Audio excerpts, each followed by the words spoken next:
AI is transforming our lives. From travel to education. The Pythagorean theorem is a fundamental principle in Euclidean geometry. To art and music. Let's dance and thrive. But could it also reshape the end of our lives?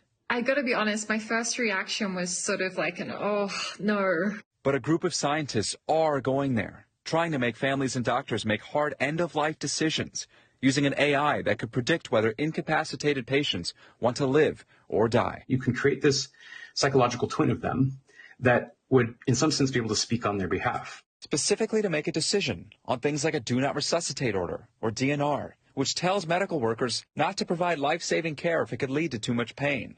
It's a more common dilemma than you may think, if a person has not planned for such difficult decisions.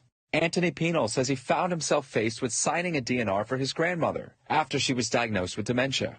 How involved was your grandmother in these conversations? Not at all, to be frank. She was rapidly declining, not remembering my mum or me, acting very erratically and having hallucinations. Penal says he and his mother agonized over trying to figure out what his grandmother would have wanted. They eventually signed the order. Trying to put yourself in her shoes, it is very hard. And even when her physical health was declining in those last sort of months and weeks, it's trying to imagine the pain that she's in.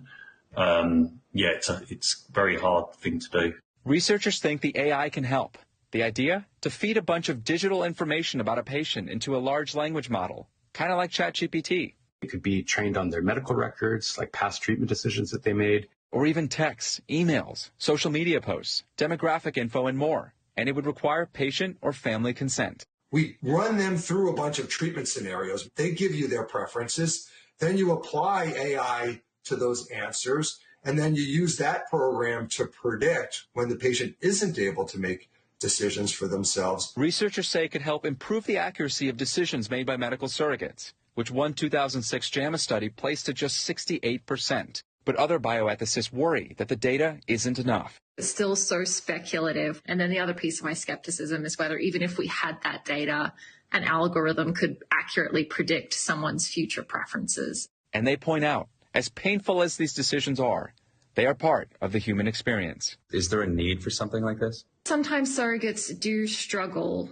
In my experience, it's the minority. What they need is really more the emotional support. What they're struggling with is sort of the weight of the situation they're in. I think it's more worrying that humans should want to run away from those kind of situations, decisions, feelings, and just resort to something like AI. It can help us grow, I think, as humans, having to wrestle with those emotions.